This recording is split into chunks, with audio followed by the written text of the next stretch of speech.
मुझे ऐसा लगता था कुछ जादू की छड़ी घूम जाए, सब कुछ खत्म हो जाए। अब जब मैं आया तो वो आते थे और ऐसे ही लेने की कोशिश करते थे। आँख ऐसे गड़ा के देखना पड़ रहा तब जाके दिख रहा है वो। लेकिन ग्रेट, काफी इंटरेस्टिंग है. You know another we gonna talk about so hi Aftab, how are you? I am good. Simple question के साथ स्टार्ट करते हैं ताकि सबको पता चले कि बाय बैक कार्ट करता क्या है. So what does it do? See basically nowadays na the products are launching very fast. Every month something new is coming. Okay, absolutely. people are waiting for that कि कुछ नया है, कुछ change करें, कुछ Hmm. बदले, कुछ ना कुछ नया ले. So what they will do with the existing stuff, that's role we play. वहाँ पे हमारा सबसे बड़ा रोल प्ले होता है. रोल प्ले ये होता है, for example if you are using Samsung S24 Ultra or you are upgrading to S26 Ultra, okay. S25 Ultra, Hmm. whatever you choose to upgrade. So once you decided, तो the second thought comes in your mind that कि इसको बेचूं कहाँ. तो store पे जाओगे, वो value ऐसी बोलते हैं कि आपका मन ही नहीं करता बेचने का, एक्सचेंज भी करने का. सो हम ऐसी वैल्यू देते हैं जो एक तो जिसमें आप कुछ अफोर्डेबिलिटी भी बना सको अपने नए प्रोडक्ट्स की.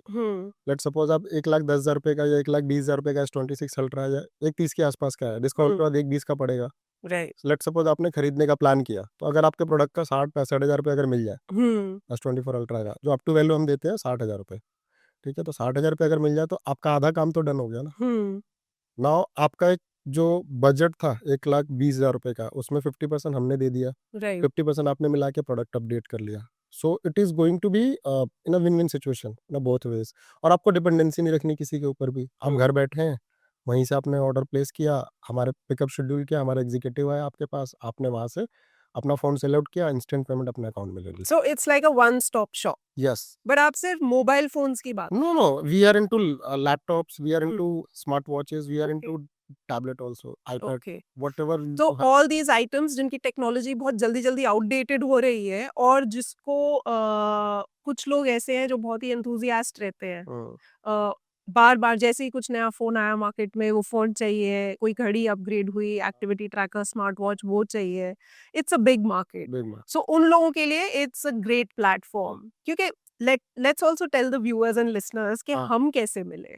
सो बेसिकली बहुत साल पहले की बात है when I actually ran into you regarding a phone. उससे पहले तो हम क्या करते थे, जब कभी पुराना फोन हमें बेच के नया फोन लेना होता था, we used to generally talk to our relatives. किसी भाई से पूछा या किसी छोटी बहन से, you know somebody in the. Nowadays you call me directly. या. आफ्ताब बताओ क्या है. So then I came to know, and then, you know, I never thought about this, but every time I have to get a new phone, I come back to you. Yes.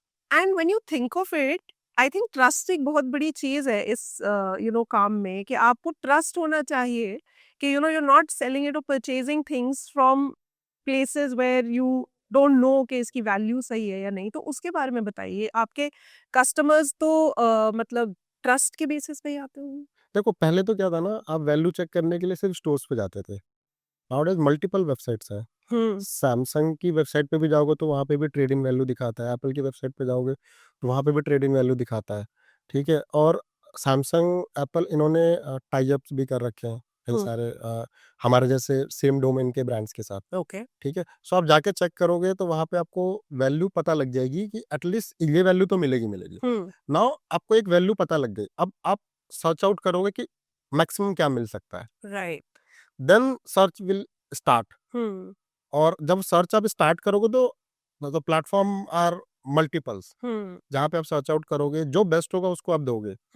तो one thing that I would like to explain here कि हम जितनी भी products हमें listed है, हमारे पास around 1,200 products listed है हमारे पोर्टल पे. ओके. सो 1,200 प्रोडक्ट्स में से 70 to 80% प्रोडक्ट्स में हम लीड करते हैं प्राइसिंग में. हम सबसे ऊपर है. तो हाउ इज इट पॉसिबल? आप ऐसा बेस्ट प्राइस कैसे दे पाते हैं जो कि सैमसंग वगैरह नहीं दे पाते? क्योंकि it's similar to the second hand car market also. Exact. So what we are doing, हमने अपना ओपेक कम रखा हुआ है, ओके. एक्सपेंसेस कम है, चीजें हम लोग बहुत शॉर्टेड वे में करते हैं. ठीक है. और जो प्रोडक्ट्स हम लोग मार्जिन जो डिसाइड करते हैं, जो मेरी टीम डिसाइड करती है, मैं उसमें आके इन्वॉल्वमेंट लेता हूँ. तो उसमें हम लोग कोशिश करते हैं कि हम ऑल ग्रॉस मार्जिन जो है उसमें सिर्फ 300 400 500 रख करके हम लोग एक्वायर कर लें प्रोडक्ट. अच्छा. So this is the only reason that we are putting highest price on our portal. Mm-hmm. This is the only reason, nothing else. So this, I am sure the strategy right now is to penetrate the market. Sure. And to be sort of one of the leaders in the market, right? इससे another important question that comes to mind, जो कि मैंने शुरू में भी बोला, कि market जो है ये बहुत ही बड़ा है इंडिया में, बहुत बड़ा है, बट बड़ा ही अनऑर्गेनाइज्ड भी है. हाँ. तो बायबैक कार्ट इसमें क्या रोल प्ले कर रहा है, in a sense to enter the market and to streamline things? 2009 से सिर्फ मोबाइल लॉन्च होते हुए देखे हैं. बहुत अच्छे मोबाइल्स आए, बहुत खराब मोबाइल्स आए. ऐसे प्रोडक्ट्स भी देखे जो आए और 1 महीने बाद ही फ्लॉप हो गए, मतलब मार्केट से एब्सोल्यूट हो गए.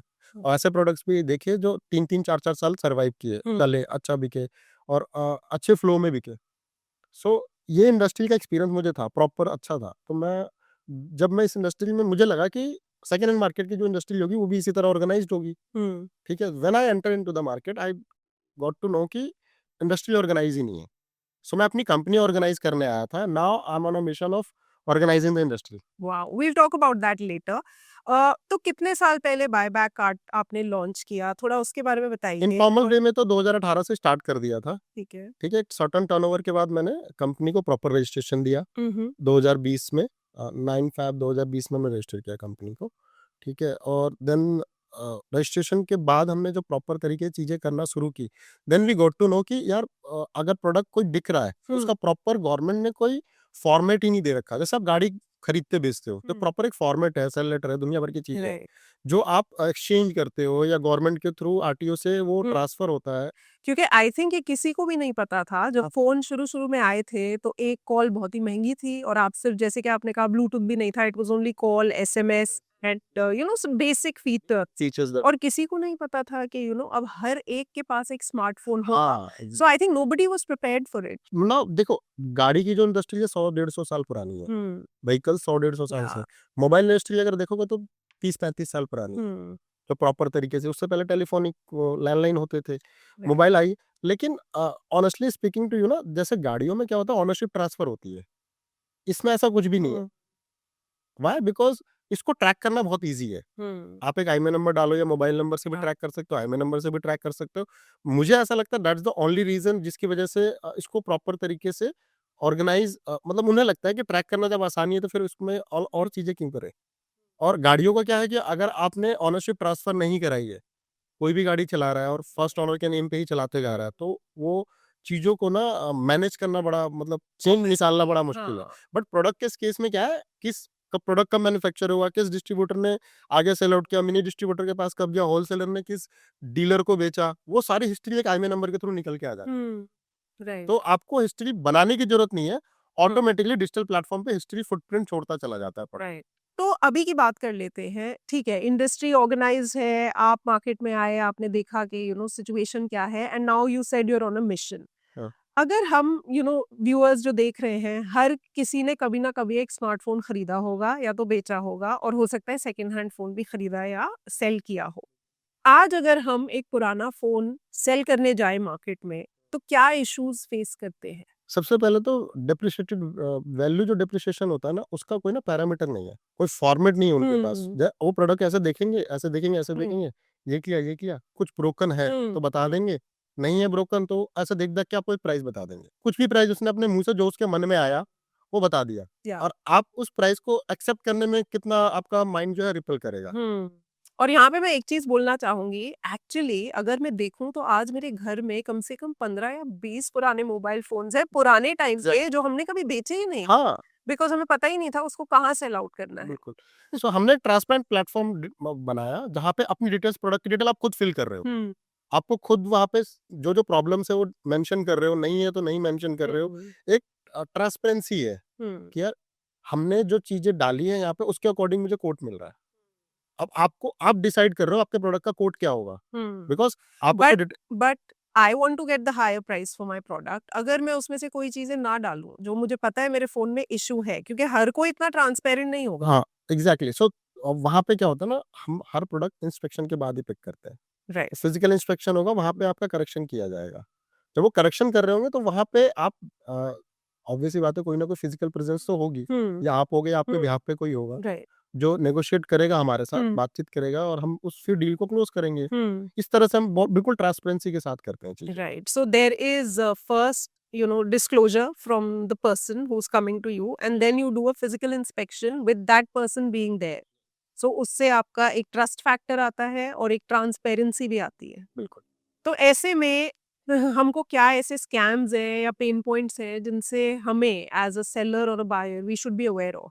सी अपना प्रोडक्ट कभी भी ना बिना डॉक्यूमेंटेशन के सेल आउट ना करें। अगर आपके पास कोई डॉक्यूमेंट नहीं मिल रहा, जैसे सेल लेटर, सेल एग्रीमेंट नहीं मिल रहा या कोई ऑथेंटिकेट प्रूफ नहीं है कि आपने वो प्रोडक्ट सेल आउट कर दिया है, तब तक आप सेल आउट ना करें। चाहे आपका हजारों का नुकसान हो रहा है या लाखों का नुकसान हो रहा है, वो झेल लो, क्योंकि आगे जो आने वाला नुकसान है ना, जो स्ट्रेस है, टेंशन है, वो आप नहीं बर्दाश्त कर पाओगे। अगर वो कहीं भी मिसयूज हो गया प्रोडक्ट, तो आप ये मत सोचना कि मैं तो दे दिया प्रोडक्ट, मैंने अपनी सिम निकाल ली, वो नहीं होगा। कोई ट्रेल ही नहीं है उसकी। In fact this is what I was thinking. हाँ, When you think of cars, you think of accidents. You sell off your car. Yes. Ownership has to change, otherwise it will come on you, right? The liability will be yours. Definitely. In the phone also, it is very important because if you sell it to someone, you don't know कि किसको बेचा, कौन use कर। हाँ, And then if it gets misused, it gets into the wrong hands, then you have no idea. someone will definitely reach out to you, Right. because आपकी history उस product के साथ तब तक है जब तक Hmm. वो प्रोडक्ट जिंदा है। जब तक वो डेड नहीं होता, खत्म नहीं होता, डिसॉल्व नहीं होता, उसको Hmm. रिसाइकल नहीं कर लेते, तब Hmm. तक वो हिस्ट्री रहेगी। Oh, so वो security is a big. Security is a big thing. आप मतलब डिजिटल वर्ल्ड में आपको ऐसा लगता होगा कि मेरा फोन सिक्योर है, मेरी चीजें सिक्योर है, बट आपकी लाइफ भी सिक्योर नहीं है। आपने कोई भी चीज कैप्चर की Hmm. अपने फोन में, वो कभी डिलीट नहीं होती, वो कभी ना कभी रिकवर कर हो ही सकती है। ये कभी डिलीट नहीं होती। आपका बिलीव हो सकता है कि मैंने डिलीट कर दिया, वो चला गया, हट गया, नहीं हटता। So everything on the phone leaves a footprint, Yes. digital footprint. Digital footprint Even if we delete it, even if we delete it from the recycle bin, it still remains there. Wow, that's news to me. Now we talk about the unorganized market. अब हम बात करते हैं कि market unorganized क्यों है? Because इस पे जो लोग काम करते हैं ना, उनकी वजह से है। आपने एक प्रोडक्ट खरीदा, अब आपके पास आपने दिन में 50 से 60 फोन खरीदे एज अ कंपनी। अब आपको कहीं ना कहीं तो बेचना होगा ना वो। Right. या तो आप रिफर्ब करो, Hmm. कस्टमर्स को बेचो, रिफर्ब करो, वेंडर्स को बेचो। अब जब मैं आया तो वो आते थे और ऐसे ही लेने की कोशिश करते थे। मैं कहता था, यार अब मैं आपको ऐसे कैसे दे दूं बिना बिल किए? Hmm. वो कहते थे कि कस्टमर का बिल भी दे दो। मैंने कहा, नहीं, मेरा मैं फिर कस्टमर को कहाँ सेव कर रहा हूँ उसमें? Hmm.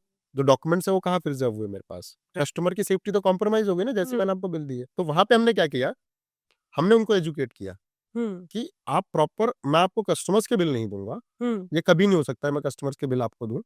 हम क्या करेंगे, आपको वहां पे हम आपको अपना बिल देंगे। Right. और this guys are not aware of it कि ऐसा भी कुछ होता है। Hmm. बट गवर्नमेंट ने सारे प्लान, सारी चीजें जीएसटी में प्रॉपर क्लॉज दे रखा है इसका। अच्छा। हाँ, प्रॉपर है, मार्जिन बिलिंग होती है। But people are not following that. People are not following that. उससे क्या टैक्स इवेजन होता है? हाँ, टैक्स, अब देखो, टैक्स, जैसे आपने कोई चीज 10,000 रुपए की खरीदी, Hmm. 12,000 रुपए का बेच दिया, मार्जिन कितना जनरेट हुआ? 2,000 रुपए। अब 2,000 रुपए पे आपको 18% देना, which is come to 360 rupees. Hmm. ठीक है, सीजीएसटी एसजीएसटी Yeah. जो होता है, Hmm. तो वो दोनों वो स्प्लिट करोगे 180 रुपीज हुआ। Hmm.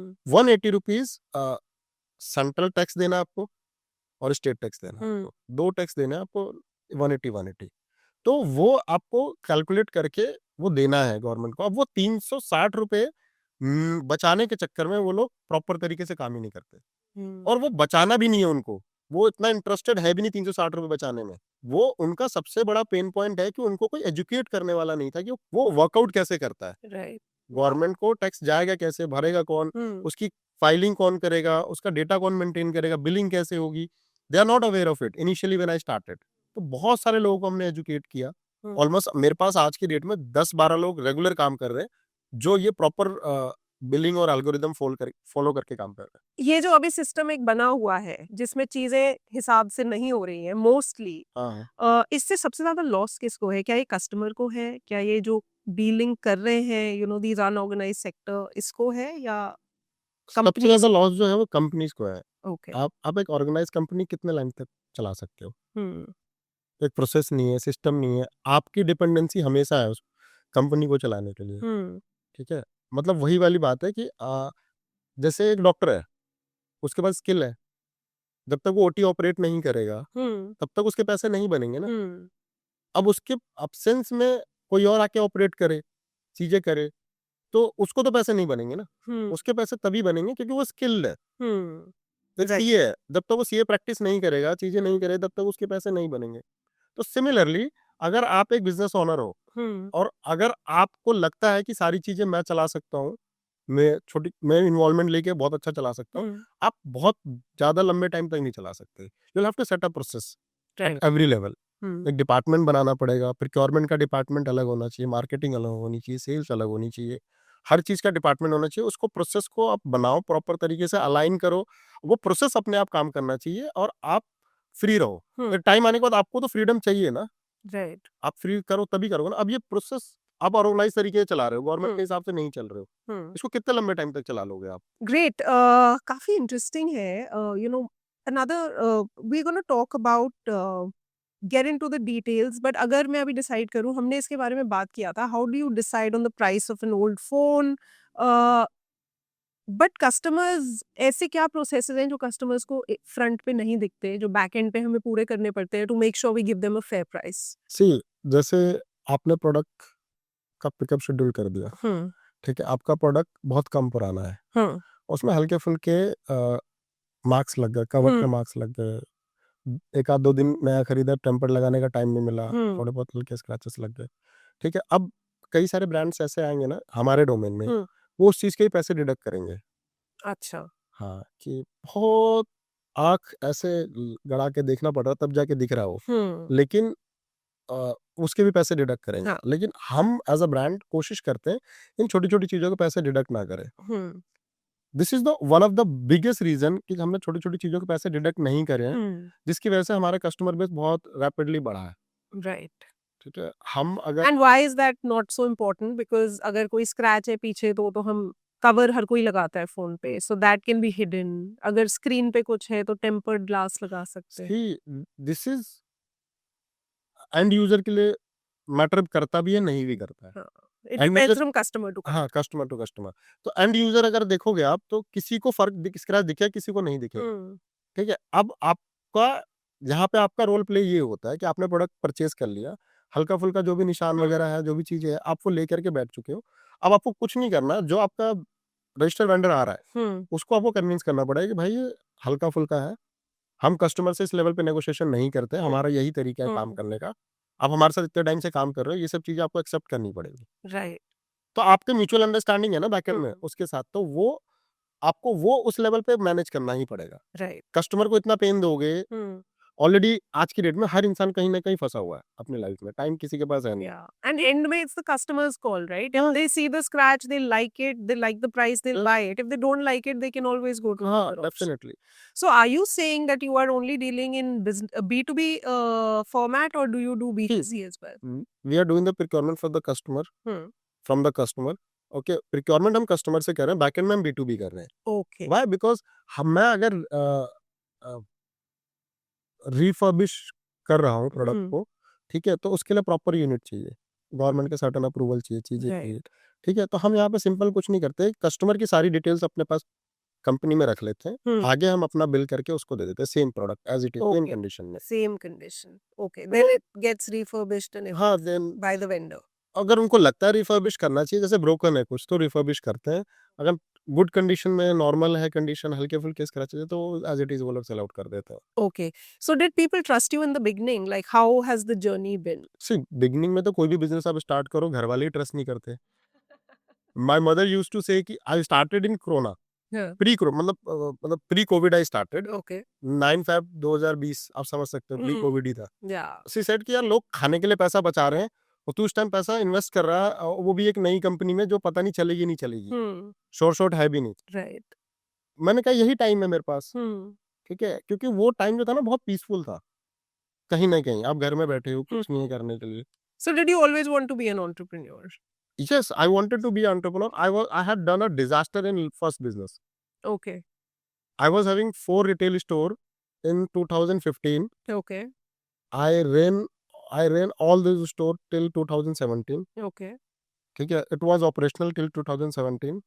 Okay, then what happened to that store, that all 4 stores, I'm just give you a brief. See, I was expenses of 6 lakh rupees. to running Monthly? monthly. Oh my God. 6 Okay. lakh rupees expenses to running all 4 stores. Okay. One store is in GK1 M Block Mm. Market. The one is in Kalkaji. The one is in Sainik Farm. तो back का Deoli road है ना वहाँ पे. Right, right. And then one is in Kalindi Kunj. The factory अच्छा. outlets. तो ये अभी भी है? नहीं थे वो. अच्छा वो थे. थे. Okay. 2017 तक मैंने हाँ. उनको चलाया. हाँ. ठीक है. Then demonetization came into the picture. Right. And that broke me down. Why? Because उसके बाद ना मार्केट एकदम हल्की हो गई थी. मतलब हल्की इन द सेंस बहुत स्लो हो गई थी. Yeah. लोगों का पैसा जो चीजें थी वो सब लोग मतलब साइलेंट थे कुछ टाइम के लिए. कई सारे बिजनेसेस पे इम्पैक्ट पड़ा था उसका. एग्जैक्टली. और हम बात करते हैं उसके बाद स्मॉल और मीडियम बिजनेसेस पे कुछ ज्यादा ही ज्यादा इम्पैक्ट पड़ा था. बिकॉज उससे पहले ना अभी तो डिजिटलाइजेशन हुआ है. उससे पहले सब कैश था. राइट. ठीक है. और कैश का कितना शॉर्टेज था वो जान ही सकते हो आप. ठीक है. कंट्री पूरी पैनिक थी. बहुत सारे लोग लाइन में लग के अपनी लाइफ खो बैठे. वो सब चीजें अलग है. But as a businessman, as a entrepreneur, मैंने क्या खोया वो बता सकता हूँ मैं. सो वो 6 लाख की ऑपरेटिंग कॉस्ट थी मेरी. ओपेक था. And I was making only 2.5 lakh in a month in a gross margin. So I was doing 3.5 lakh rupees loss every month. Wow. Loss करते करते मैं 6 महीने फिर भी मैंने सर्वाइव किया. मैंने कहा चलाता हूँ, कभी तो प्रॉफिट में आएगा. मार्केट जाएगी ऊपर, जाएगी जाएगी. एक टाइम आने के बाद मेरे पे डेट आ गया ऑलमोस्ट 90 लाख रुपीस का.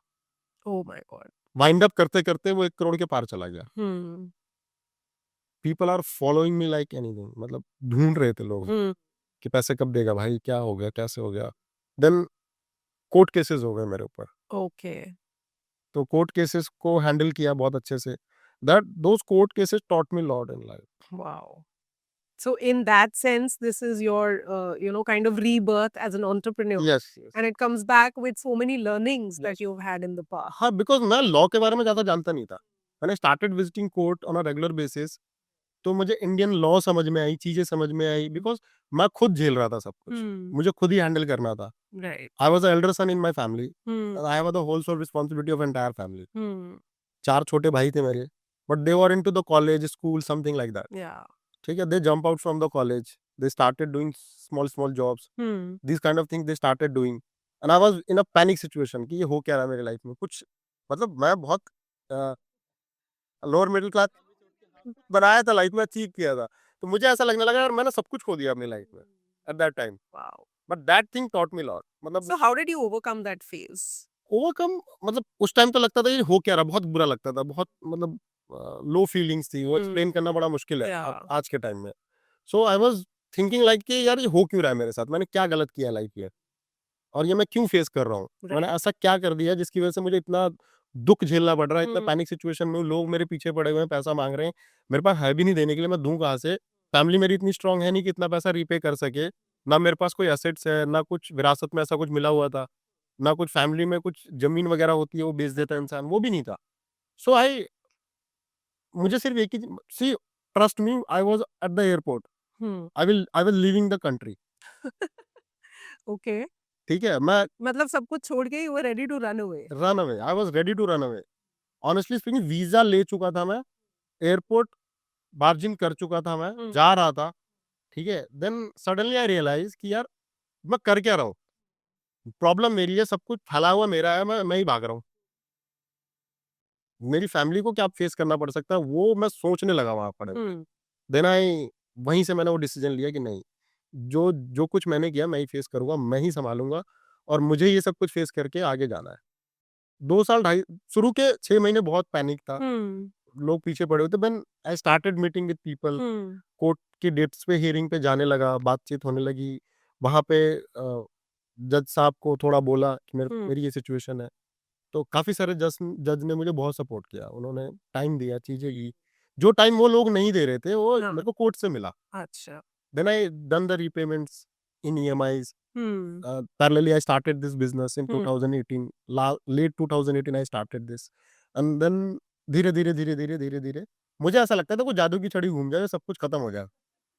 बट ऐसा हुआ नहीं। हाँ बट वो सब कुछ हुआ था। सी व्हाट आई बिलीव, लोग कहते हैं ना ये यूनिवर्सिटी अच्छी है, वो यूनिवर्सिटी अच्छी है, but the adversity is the best university. Absolutely, तभी मैंने कहा ये एक तरीके से आपकी सेकंड इनिंग्स है, it's like a rebirth for you as a business person, as an individual as well.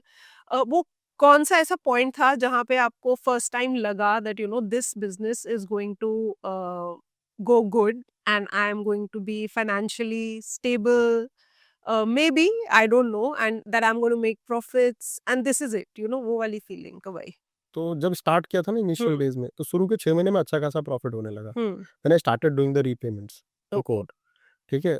और देन धीरे-धीरे बिज़नेस ग्रो करने लगा, ठीक है? अब तो इंडिया में टैक्स का लॉ है कि आप 50 लाख तक का बिज़नेस बिना जीएसटी के कर सकते हो, Okay. उसके बाद नहीं। हम्म सो देन आई थॉट कि नहीं, अब तो जीएसटी लेना पड़ेगा, करना पड़ेगा। देन मैं जब ऑर्गेनाइज़ किया ना, तो कॉस्ट बढ़ता चला गया हर चीज़ का। जब ऑर्गेनाइज़ करते हो ना किसी चीज़ को, या तो कॉस्टिंग जाती है ऊपर। थोड़ा-सा ना जो मैं कमा रहा था ठीक-ठाक, वो अब वो एक्सपेंसेस में जाने लगे। ऑब्वियस सी बात है, आपको सीए रखना पड़ता है, राइट। अकाउंटेंट रखना पड़ता है, टीम रखनी पड़ती है, चीज़ें चलानी पड़ती है। देन 1 डेढ़ साल में ना ऐसा लगा जो मैं कमा रहा था वो जो इनिशियल डेज़ में कमा रहा था, उतना ही मैं डेढ़ 2 साल तक कमा रहा था। ओके, बिकॉज़ अब तो जो एक्स्ट्रा इनकम थी that was going towards the हाँ, ओपेक्स। तो ऑर्गेनाइजिंग द ऑर्गेनाइजेशन। तो कंपनी को ऑर्गेनाइज़ करने में पैसा जा रहा था। देन 2023-24 में ना, मतलब बहुत धीरे-धीरे बिकॉज़ सी जो कंपनी का ओनर है, जो चला रहा है कंपनी, जो फाउंडर है, उसके पास ही इतना डेट है, तो वो जो भी कमा रहा है, कुछ पैसा कंपनी में लगा रहा है, कुछ अपनी रीपेमेंट्स कर रहा है। राइट। सो फ्रीडम नहीं थी बहुत सारी चीज़ों की, या बहुत सारे एक्सपेरिमेंट्स नहीं कर सकते थे। स्लीपलेस नाइट्स थी बहुत, टेंशन होती थी कि सुबह होगी तो क्या हो सकता है, क्या नहीं हो सकता है, समन्स भी आने लगते थे कई बार कोर्ट से। सो वो सब चीज़ें होने के साथ-साथ, सब हैंडल करने के साथ-साथ यहाँ तक पहुँचे। 2024 इज़ द पॉइंट जहाँ पे ये रियलाइज़ हुआ कि यार अब स्टेबल कर दिया है business. Okay. So but didn't you ever think कि मैं क्यों ऑर्गेनाइज करूं, बाकी लोग भी तो बिना ऑर्गेनाइज करे काम कर रहे हैं, why should I be paying tax और why should I keep a CA, चलने दो जैसा चल रहा है, जैसे और कर रहे हैं। व्हाट मेड यू थिंक कि I have to organise this and do it the proper way? देखो ऑर्गेनाइज़ नहीं, प्रॉब्लम कोई भी ढूँढो आप, कोई भी बिज़नेस करना चाहते हो ना आप प्रॉब्लम फाइंडिंग करो। मासेस की जितनी बड़ी प्रॉब्लम आप सॉल्व करोगे ना, उतना ऑर्गेनाइज़ वे में, ठीक है? जितनी बड़ी प्रॉब्लम आप मासेस की सॉल्व करोगे, उतना ज़्यादा पैसा कमाने के चांसेस आपके हाई। फॉर एग्ज़ाम्पल आज से 15 साल पहले टैक्सी कितने की मिलती थी इंडिया में? 2000। हाँ, एयरपोर्ट जाना है कॉस्ट 1500 2000 या था ना? या आज की डेट में 500 रुपए में जाता है। और उसमें भी एसी नहीं थी। उसमें भी एसी नहीं था, ठीक है? आज आप एयर कंडीशन गाड़ी में 500 रुपए में जाते हो। आप उस टाइम सोच सकते थे कि अभी 2000 है तो कल को 5000 ही होगा ना? आप उस टाइम सोच सकते थे कि ये चीज़, मतलब जितना मैं पे कर रही हूँ उसका 1/3 पे करके मैं ट्रैवल कर लूँगी। सो किसी न किसी ने तो प्रॉब्लम आइडेंटिफाई की और उसने वो प्रॉब्लम को आइडेंटिफाई करके उसका प्रॉपर प्लेटफ़ॉर्म चैनल बनाया, चीज़ें बनाई, सॉल्यूशन दिया, सॉल्यूशन दिया सो सो दैट वॉल्यूम से हाँ, प्रॉफिट आ गया। तो इंडस्ट्री ऑर्गेनाइज़ करने का फंडामेंटल सिर्फ इतना है कि जैसे मैंने आपको इनिशियल अभी कुछ देर पहले ही बताया कि आप एक प्रोडक्ट सेल आउट कर देते हो। आपके पास कोई डॉक्यूमेंट्स प्रूफ नहीं है कि आपने वो प्रोडक्ट सेल आउट किया हुआ है। कोई इन्वेस्टिगेशन आती है आपके पास, तो आप क्या प्रूफ दिखाओगे? राइट। नहीं दिखा पाओगे ना कुछ नहीं भी। दिखा पाएंगे। अगर आपका डिजिटल मेल पे एक सेल लेटर पड़ा हुआ है, सेल एग्रीमेंट पड़ी हुई है किसी कंपनी के साथ, तो आप एक सेल एग्रीमेंट वहाँ से करोगे, निकालोगे और उसको पकड़ा दोगे, जो भी इन्वेस्टिगेशन राइट। ऑफिसर है, ठीक है? उसको आपने दिखा दिया। उसके बाद वो आपको लगता है आपसे और ज़्यादा क्वेश्चंस करेगा वो? Not really, because that's proof that's a that proof that you have yeah. Sold out. अब वो क्या करेगा, ज़्यादा से ज़्यादा हमारे पास आएगा। Hmm. हम उसको बता देंगे कि हमने ये प्रोडक्ट था, ये चीज़ें थी, Hmm. ये कस्टमर की डिटेल्स थी, हमने ये लेकर के ये सेल आउट किया हुआ है। अब वो देखो, इन्वेस्टिगेशन का सबसे जो रूल होता है ना, जो मैं समझ पाया हूँ, जहाँ उनको एविडेंस मिलना बंद हो जाते हैं, Hmm. उसको वो मानने लगते हैं। वहां से ग्रे एरिया शुरू हाँ, वहाँ से ग्रे एरिया शुरू होता है। कि क्यों नहीं है क्यों इसका नहीं है? प्रूफ। वहाँ से फिर वो उनका दिमाग चलना स्टार्ट होता है, वहाँ से सोचना शुरू करते हैं, वहाँ से फिर वो जो भी उस टाइम पे मिल गया वो गलत इंसान है।